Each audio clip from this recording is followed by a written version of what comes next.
My brothers and sisters, what is going on, everybody? This is Steel Sermon in the house. Thursday night with another video. And as always, do me a favor, like, comment, subscribe. Follow me on Instagram and on Twitter. Links are posted in the box down below. It's hockey season, folks. It is time for one of my favorite sports of the year as the Pittsburgh Penguins have their home opener against the Arizona Coyotes on Thursday night at PPG Paints Arena, as I'm going to talk about Pens hockey a little bit, and I'm going to talk about my expectations and what I think the Pens are capable of doing this year. So, obviously, last year Pens had a really good year on paper, 103 points in that real tough Metropolitan Division, third place in the division, though, and then we had a very tough first round elimination at the hands of the New York Rangers. So last year was a year where everyone thought it would be the last ride with Sid, Gino, and Letang, but both Malkin and Letang were extended in the offseason. Malkin's going to be back, and Chris Letang, I just don't get why he was extended for 6 years. Okay, that was a real bad signing right there by Ron Hextall, in my opinion. 6 years. I mean, this is a guy that's in his mid to late 30s, and he's going to be playing basically until he's in his early 40s, and I don't agree with that at all. Chris Letang is a guy who has not been relevant on this team in over a decade. His skills on defense have fallen off, and I just don't like him. I just don't like him being here for 6 more years. I don't like him in general, but especially for 6 years. That will never register in my head right there. But Gino signed, and I really do like that. I really thought this past year would be Gino's last year with us, because when you look at his skill set altogether and you look at his production, he's still real good when he plays. And it's real evident that he is the alternate captain on this team, and the players play the best for him just as much as they do to Sid. And speaking of Sid, I think this season revolves all around him. Because when you look at it, I mean, Sidney Crosby, he's been the glue that has held this franchise together ever since he stepped foot on the ice for the Pens in his rookie season back in 2005. And I'm just going to say this right now about Sid, and I know this might sound absolutely ridiculous, but I want you to just bear with me when I say it. I honestly think Sidney Crosby right now is the most underrated player in the NHL. That's right. Don't you just think that's so crazy to think about, that a 3-time Stanley Cup champion, debatably a top 5 player of all time, definitely a top 10 player of all time, is the most underrated player in the NHL? Because the simple thing is about Sid, everyone writes him off because of his age. But he still performs at a high level. The players on his line still perform with him, and he still makes everyone great. People forget who Sidney Crosby is. It's Sidney friggin' Crosby, man. He's good for 100 points. He had over 100 points last year. He's still good for 20 to 30 goals. He's still good for 60 to 70 assists. He's good for a 100-point season. And this is a guy who in his mid to late 30s is still performing at a high level. He makes the team better. It's Sidney Crosby, man. I mean, yeah, you have your players in the NHL. Like, you have your Nathan McKinnons, you have your Makars, you have your Connor McDavids, you have your Kucherovs, you have your Borkovs, you have your Andre Vasilevskis, if you want to throw goalies in there. You have your Steven Stamkoses. You have your Johnny Boudreaux. And they're all phenomenal players. And you still have Alex Ovechkin on the ice for the Capitals. They're all phenomenal players. But no one is talking about Sidney Crosby anymore simply because of his age. And he's still producing. I mean, this past season, he hit a milestone with his 500th career goal. And the year before, he had a milestone where he played in his 1,000th career game. This is a guy who just makes this team better. The Pens have only missed the playoffs once in his entire career. And that came in his rookie year in 2005-06. We went 22-46-16 that season. If you want to count 2020, okay, but I don't really count 2020 because it was circumstantial because of COVID. But really, the Pens have only missed the playoffs one time in Sid's entire career, and it came in his rookie year. So that's what I mean when I say he's the most underrated player in the NHL. And it's crazy to think about that a guy who's entering his 18th season in the league is being the most underrated player in the NHL. And that's just, that goes around what I said about Sid before. I mean, with him and Gino, the Pens are going to be as good as a contender as long as those two are going to decide that they're good,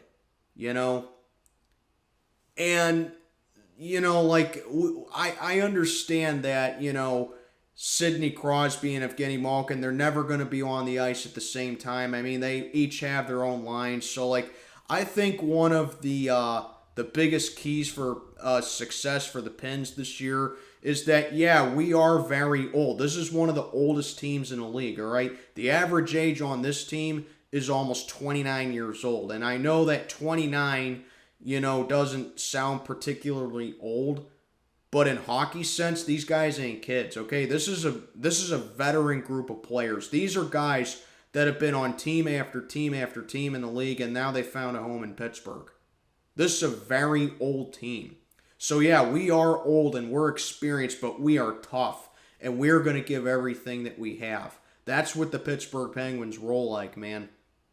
But getting back to what I was saying, we are old, but at least one time in one line where Sid and Gino are on the ice at all times, it can never be both at the same time. That's how the Pens succeed. They never have the main captain and the alternate captain on the ice at the same time. And I think that's one of the biggest keys to success for the Pens for this season if we're going to continue to be a playoff team and, quite frankly, a Stanley Cup contender.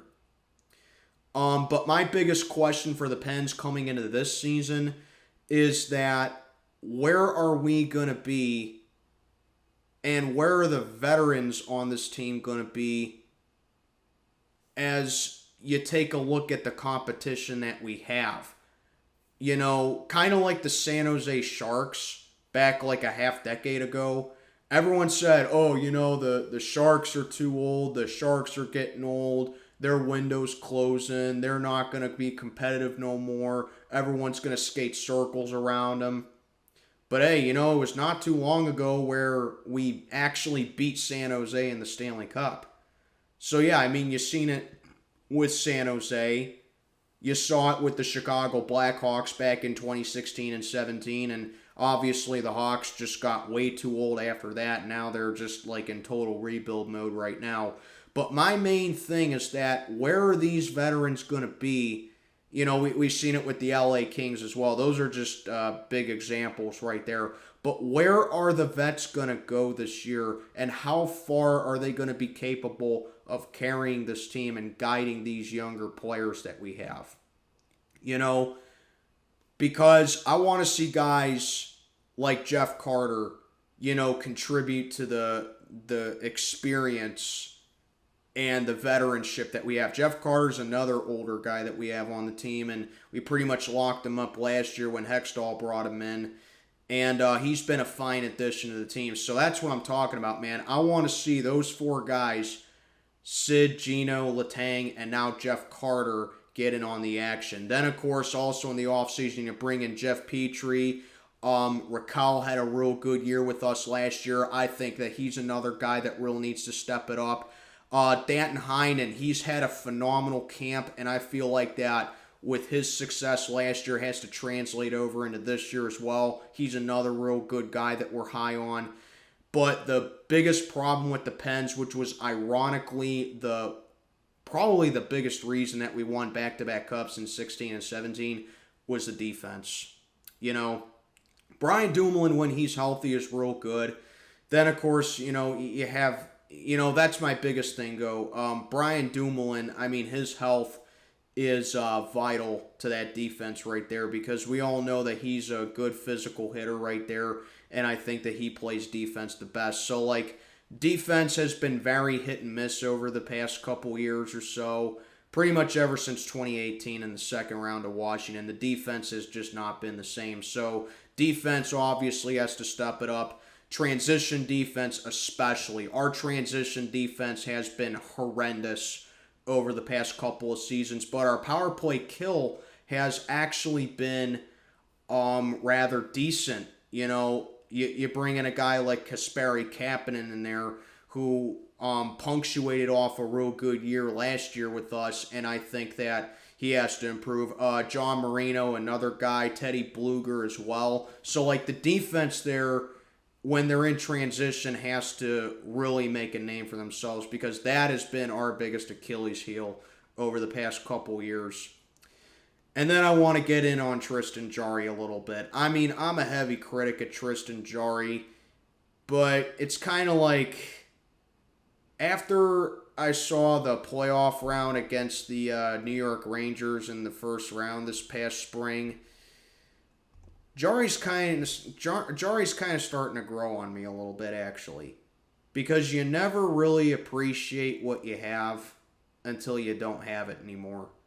And that's how I kind of am with Tristan Jarry, because Tristan Jarry got injured in that series, and we were stuck with Louis Domingue, who let up incredibly soft goals against the Rangers in that series, and that, I'm not going to say that was the biggest reason that we lost, but he definitely hurt us. So I think, in a nutshell, Tristan Jarry gives us the best chance at winning. I think Casey DeSmith had some real good games with us last year. But yeah, I mean, if we're going to win, 40 plus again, I think this team is real good for winning 41 or more. I think Tristan Jarry has to start the majority of the season. He gives us the best chance at winning.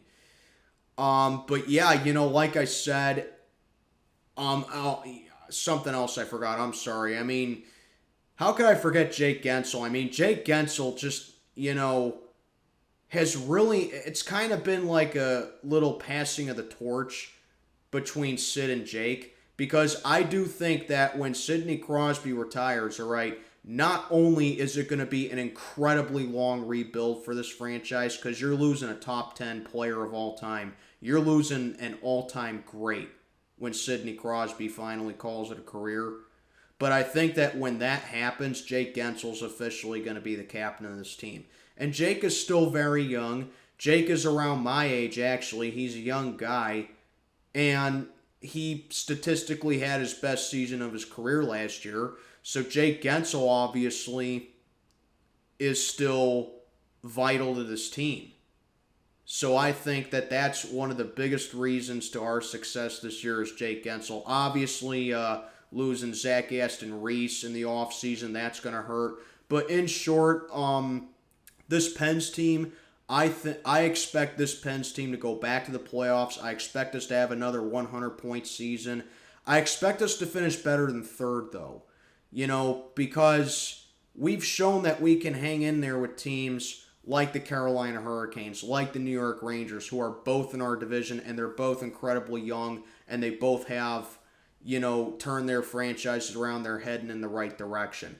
I believe that we're better than Washington. I believe that we're way better than Philly. I honestly think Philly is right down there with the Devils for being the worst team in the Metro right now. Columbus, I'm unsure of. And then the Islanders, I mean, they just kind of hang in there. Islanders don't really have an identity. But in short, I think you have to call this a playoff team. I mean, there's no reason for us to not make the playoffs this year. So I fully expect this Pens team to make the playoffs. Mike Sullivan has done a phenomenal job since he became head coach of this team 7 years ago. And, yeah, I mean, like Mike Sullivan, he has to be one of the best coaches in the league. I know what Mike Sullivan is doing. I mean, he can't like overthink it sometimes and have not have the transition periods, and he can't overthink it with like the amount of time that certain players get. But overall, I mean, Mike Sullivan, he knows the appropriate amount of times that players get. So that's one of the biggest reasons that Sullivan has been so successful lately. He works with everything that he has, and he makes the most of it. So in short, this Pens team, I believe that we are good enough to go back to the playoffs. I believe that we are good enough to have a true final, a true final dance with these three. Because I'm telling you, a core that features Sid, Gino, and Letang. You can love or hate Letang all you want, but there was a point when Letang was actually a really good hockey player and a really good defenseman, but he's just become a massive liability now. But replacing those three is going to be very difficult, seeing how hockey is now a young man's game. So yeah, I believe this Pens team is capable of big things this year, and I expect them. And it all starts against the Arizona Coyotes, a game that we should win. No excuses why we can't beat Arizona. So that'll do it for this video, man. Any Pens fans, hockey is back, and let's get on to it. Like, comment, subscribe. Let me know what you think down below, and follow me on Instagram and Twitter. Still Sermon, checking on out for the night. Let's go, Pens! May God be with you all.